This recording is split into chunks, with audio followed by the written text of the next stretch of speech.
भक्तगणों, आप सभी लोग जानते हैं कि 28 जुलाई 2024 यानी रविवार को पड़ रही है श्रावण मास की पावन अष्टमी तिथि, जो बहुत ही खास है। और भक्तों, यह वह अष्टमी है जो कि श्रावण महीने में रविवार को पड़ रही है। भक्तों, इसी दिन किया जाने वाला पंडित जी द्वारा बताया गया 3 सफेद फूल और 1 सफेद बेल पत्र वाले उपाय आप लोगों को जरूर करना चाहिए, क्योंकि भक्तों, यह एक ऐसा उपाय है जो कि हर दिन नहीं किया जाता।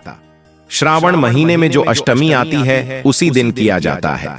अगर आप लोगों ने इस उपाय को नहीं किया है या किसी कारणवश नहीं कर पाए हो, तो इस रविवार अष्टमी के दिन इस उपाय से मत चूकना। भक्तों, देखिए, यह दिन इतना ज्यादा श्रेष्ठ होता है, इतना इंपॉर्टेंट होता है। देखा गया है कभी कभी बड़े बड़े जप तप क्रिया, यज्ञ, पूजा पाठ, अनुष्ठान, साधना से जो मनोकामना पूर्ण नहीं होती है, वह श्रावण अष्टमी के दिन एक छोटे से उपाय करने से ही आपकी मनोकामना अति शीघ्र पूर्ण हो जाती है।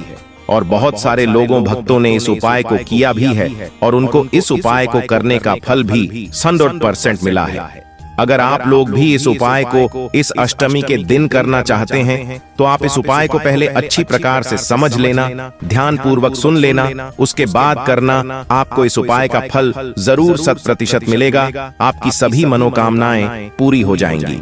भक्तों, हम आपको यहाँ पर बता दें कि यह जो 3 सफेद फूल और 1 बेल पत्र वाला उपाय है, यह उपाय पंडित जी ने अपनी अभी की कथा में ही बताया है। और इस उपाय को करने से आपके घर में चाहे किसी भी प्रकार की दिक्कत या परेशानी, दुख और समस्या क्यों ना चल रही हो, चाहे आपको उसका कारण भी नहीं पता है कि भाई ये कौन से जन्म के कर्म के वजह से हमें यह दिक्कत और समस्याएं झेलनी पड़ रही है। तरह तरह के इन दिक्कत हो और समस्याओं का कारण कुछ भी हो सकता है, उसका कुछ भी कारण हो सकता है। जैसे हमारे पितृ हमसे नाराज हो सकते हैं, या काल सर्प दोष हो सकता है, या किसी भी तरह का मंगल दोष भी हो सकता है, और भी बहुत तरह के दोष हैं, कुछ भी हो सकता है। पर आपको इस उपाय को करने के लिए अपने किसी भी प्रकार का अपने दोष को पता लगाने की भी जरूरत नहीं है। आपके घर में किस कारण से इतना दुख और परेशानी आ रही है, वह भी आपको पता लगाने की जरूरत नहीं है। बस रविवार अष्टमी के दिन इस उपाय को कर लेना, क्योंकि इसी एकमात्र उपाय को करने से आपके पूरे घर परिवार में सुख और शांति हो जाएगी। आपके घर में अच्छे अच्छे काम होने लगेंगे। आपकी जो भी इच्छा होगी वह भी धीरे धीरे करके पूर्ण होना शुरू हो जाएंगी। आपने जिस सपने को सपने में भी नहीं देखा होगा, वह सपना आपका साकार हो जाएगा। अब हम समझते हैं इस 3 सफेद फूल और 1 बेल पत्र वाला उपाय को आपको करना कैसे है, किसको करना है, किस समय करना है, सुबह के समय करना है कि दोपहर के समय करना है कि शाम के समय करना, आखिर करना किस समय है और कैसे करना है। देखो, उपाय बिल्कुल आसान है, बस समझने वाली बात है। आप सब ध्यान से समझिए, उसके बाद ही आप लोग जो है इस उपाय को जरूर कीजिएगा। सबसे पहली चीज हम लोग यह समझते हैं कि इस 3 सफेद फूल और 1 बेल पत्र वाले उपाय को इस आने वाली रविवार यानी कल अष्टमी के दिन किसको करना है। तो देखिए, इस उपाय को घर के सभी सदस्यों को करने की बिल्कुल भी जरूरत नहीं है। घर में से कोई एक सदस्य, चाहे बड़ा हो, बच्चा हो या घर का मुखिया हो, कोई भी हो, इस उपाय को करेगा तो उस घर परिवार के सभी सदस्यों को इस उपाय को करने का फल मिल जाएगा। अब अगर घर की स्त्रियां इस उपाय को कर लेती हैं, तो उनसे माता लक्ष्मी बहुत ही जल्दी प्रसन्न हो जाती है। हम सभी जानते हैं कि हमारे घर की स्त्रियां, हमारी माताएं बहनें घर की लक्ष्मी होती हैं, और अगर लक्ष्मी खुद कोई काम करें, इस धन प्राप्ति उपाय को करें, तो धन की देवी माता लक्ष्मी तो अति शीघ्र उनसे प्रसन्न होगी ही होगी। और अगर माता लक्ष्मी उनसे प्रसन्न हो जाती है, तो आपको कभी भी किसी चीज की कमी नहीं होगी और आपको इस उपाय का फल बहुत बड़ा और बहुत शीघ्र मिलेगा। वैसे कोई दिक्कत वाली बात नहीं है, कोई भी कर सकता है इस उपाय को, चाहे बच्चा हो या बड़ा हो। तो आप लोग ये बात समझ गए होंगे। अब हम ये बात समझते हैं कि इस वाले उपाय को हमें करना किस समय है। 10 सफेद फूल और 1 बेल पत्र वाले उपाय को हमें रविवार के दिन करना किस समय है। तो देखिए, इस उपाय को करने का जो समय है वह ब्रह्म मुहूर्त का समय है। अगर थोड़ी सी देर हो जाए तो सुबह के समय भी हम कर सकते हैं और शाम का समय भी है। अब देखिए, यहाँ पर हम मुख्य रूप से सुबह का समय नहीं बोलेंगे, क्योंकि देखिए ये जो कल अष्टमी तिथि है और आप सभी लोग जानते हैं अष्टमी का प्रदोष काल का मतलब शाम का जो समय होता है ना, इस दिन भोलेनाथ जी सबसे प्रिय दिन होता है। तो आप लोग इस 3 सफेद फूल एक बेल पत्र वाले इस उपाय को आप ब्रह्म मुहूर्त या सुबह के समय भी कर सकते हो और शाम के समय प्रदोष काल में भी कर सकते हो। ब्रह्म मुहूर्त या सुबह के समय अगर कर रहे हो तो 10 या फिर 11 बजे तक भी अगर उपाय करोगे तो भी आपको उपाय का फल मिलेगा। वही अगर शाम के समय कर रहे हो तो इस दिन जरूर शाम के समय का ध्यान रखना कि शाम के 6 बजे से लेकर 7 बजे के बीच में अगर आप इस उपाय को कर सकते हो तो बिल्कुल कर लेना, पूरी कोशिश करना। पर अगर किसी कारणवश इस समय के बीच में ना कर पाओ तो रात 8 बजे तक अगर आप उपाय को करोगे तो आपको उपाय का फल 100% जरूर मिलेगा। यहाँ तक आप लोगों को समझ आ गई कि आप इस उपाय को सुबह और शाम दोनों समय कर सकते हो। मतलब करना आपको एक ही समय है, घर में से किसी एक ही बड़े व्यक्ति को करना है, पर एक ही बार इस उपाय को करना है, दोनों समय नहीं करना है। आपको जो समय अच्छा लगे आप उस समय पर इस वाले उपाय को कर सकते हैं। तो चलिए जानते हैं इन चमत्कारी उपायों के बारे में। लेकिन उससे पहले जो भी मेरे भाई मेरी प्यारी बहनें हमारे घर की माताएं आज चैनल पर पहली बार आए हैं या मेरी आवाज आज पहली बार सुन रहे हैं तो वीडियो को लाइक और चैनल को सब्सक्राइब जरूर कर लें और कमेंट बॉक्स में लिखें हर हर महादेव। देखो अब सबसे महत्वपूर्ण बात आती है कि इस उपाय को हमें करना किस लिए है। जैसा कि हमने अभी आपसे बोला कि इस उपाय को करने के बाद आपके जीवन में बहुत सारी खुशियां आएंगी, आपकी मनोकामनाएं पूर्ण होंगी, आपकी धन की समस्या दूर होगी, आपकी पैसों की समस्या दूर होगी। अब देखिए अगर आप लोग सोच रहे हो कि भाई हमें अपना प्यारा सा छोटा सा घर बनाना, पर घर बनाने के लिए पैसा नहीं है, हमें अपने जीवन में एक 4 व्हीलर महंगी गाड़ी लेनी है पर गाड़ी लेने के लिए पैसा नहीं है, परिवार के लिए यह करना है, दान करना है, पुण्य करना है, मंदिर बनवाना है, तरह तरह के काम हमें तो करना है पर उसके लिए पैसा ही नहीं। अगर ऐसी ही दिक्कत परेशानी या किसी भी तरह की धन से जुड़ी हुई समस्या या किसी भी कारण बस अगर आप परीक्षा पास ना कर पा रहे हैं, परीक्षा तो अच्छा जाता है लेकिन तनीशा यानी 0.1% से भी अगर आप छट जाते हो, पैसों से जुड़ी हुई समस्या हो अगर आपके जीवन में चल रही है तो यह उपाय निश्चित आपके जीवन के लिए बहुत ही ज्यादा लाभकारी रहने वाला है।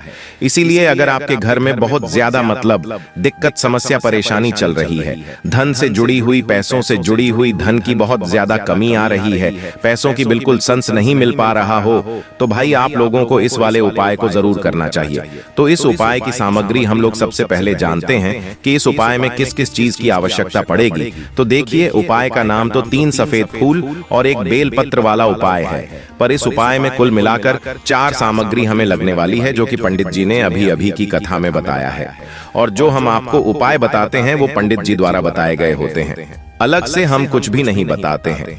तो यहाँ पर हम लोग समझते हैं कि इस उपाय की सामग्री क्या है। तो देखो उपाय की जो सामग्री है वह 4 सामग्री है, जिसमें से सबसे पहली सामग्री है एक बेलपत्र।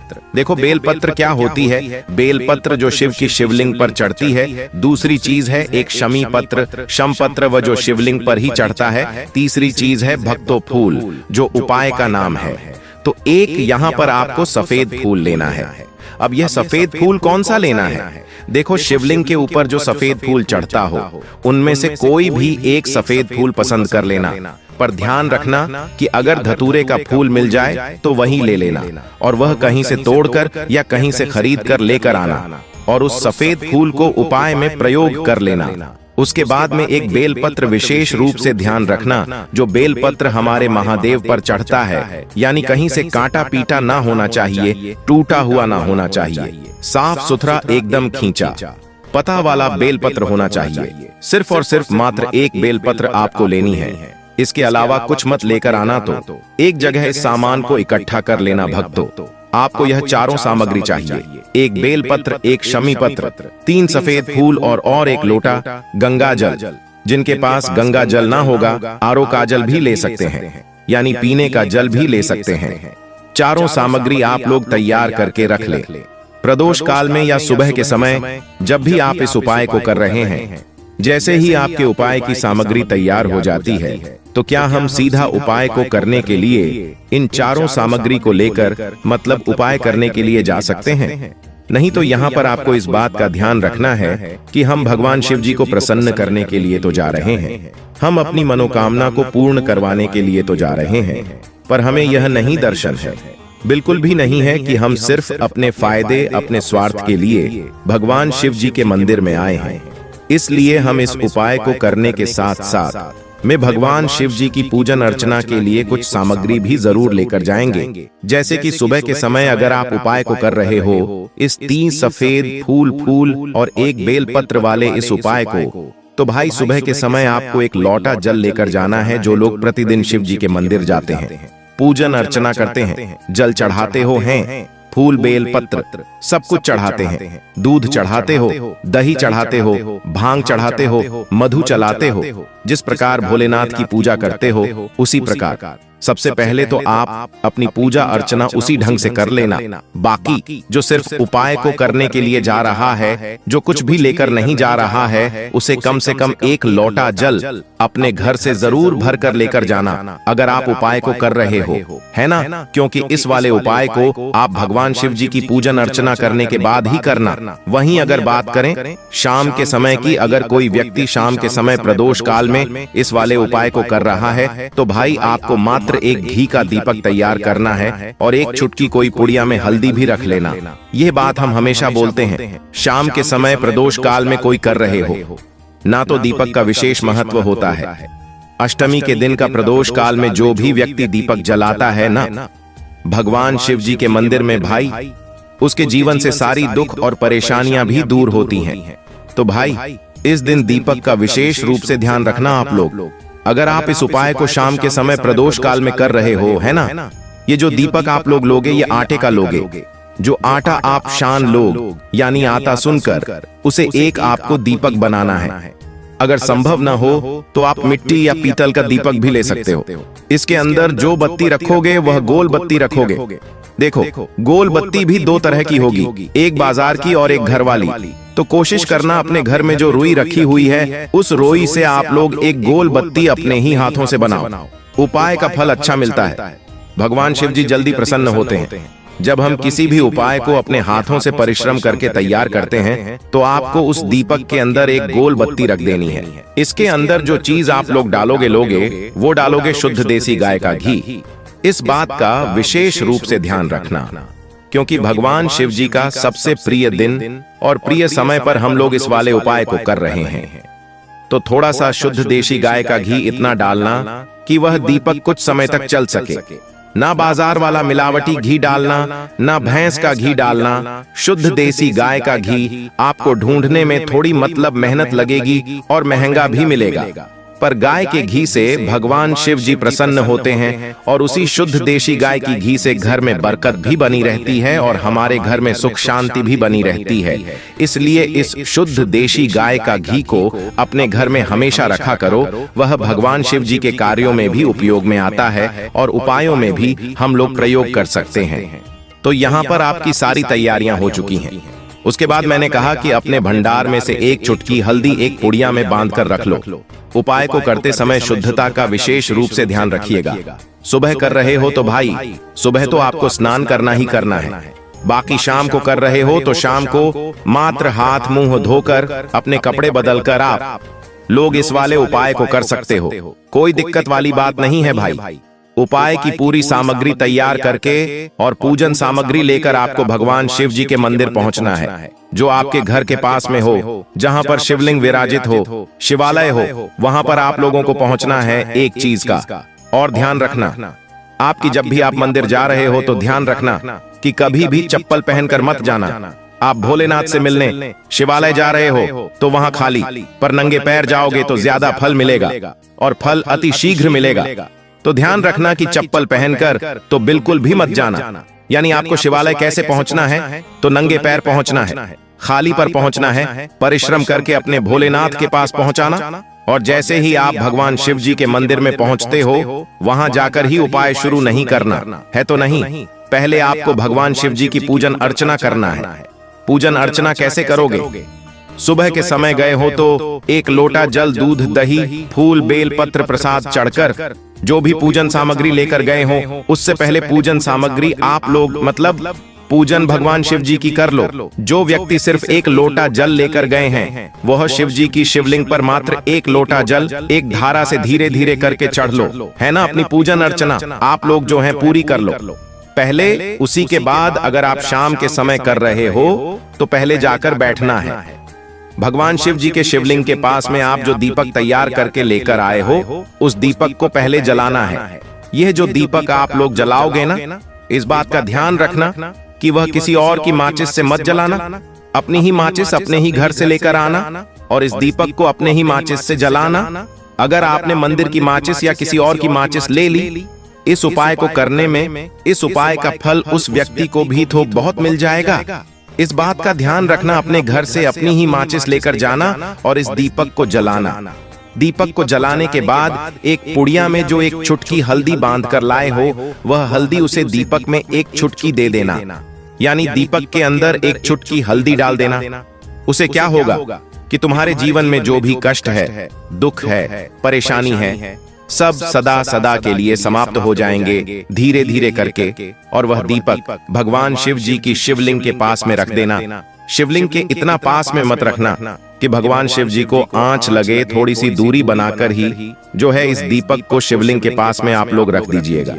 अब जैसे ही आपकी पूजन अर्चना हो जाती है, भगवान शिव जी के शिवलिंग के सामने या आसपास कहीं पर भी बैठ जाइए उपाय को करने के लिए। और उपाय को करने से पहले आप लोग अपनी वह चारों पूजन सामग्री निकाल लीजिए। उपाय की जो सामग्री है वह निकाल लीजिए और भगवान शिव जी के शिवलिंग के ऊपर एक माता अशोक सुंदरी जी का स्थान देख लीजिए। माता अशोक सुंदर जी का जो स्थान होता है वह जलाधारी के ऊपर होता है। जलाधारी के बिल्कुल बीचों बीच में होता है। आप लोगों ने देखा भी होगा शिवलिंग की जलाधारी होती है। जलाधारी के बिल्कुल बीचों बीच का जो स्थान होगा वह माता अशोक सुंदर जी का स्थान होगा, क्योंकि यहीं पर हमें ये जो है उपाय को करना है। सबसे पहली चीज, अब हम उपाय को करना शुरू करते हैं। आप सबसे पहले अपनी एक बेलपत्र उठा लो। एक बेलपत्र को आपको माता अशोक सुंदरी जी वाले स्थान पर सबसे पहले समर्पित करना है। बेलपत्र की डंडी का मुख होगा जलाधारी की तरफ, जहां से जल बहता है और नीचे गिरता है, और बीच वाली बड्डी पत्ती का मुख मतलब शिवलिंग की तरफ होगा। इस तरीके से आपको इस बेलपत्र को माता अशोक सुंदरी जी वाले स्थान पर समर्पित कर देना है।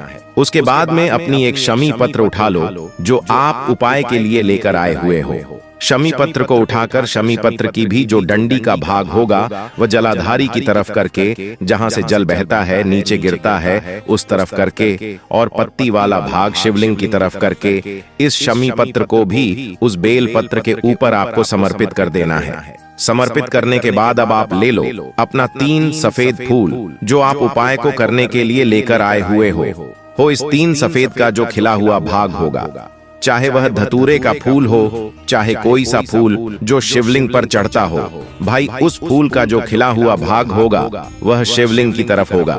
बाकी जो पीछे का भाग होगा फूल का, वह जलाधारी की तरफ, जहां से जल बहता है नीचे गिरता है उस तरफ होगा। यानी पहले फूल आप शिव जी के बीचों बीच चढ़ा दिए। दूसरा फूल आपको चढ़ता है जगदम्बा के स्थान पर, यानी माता पार्वती का स्थान आप लोग सब जानते हैं।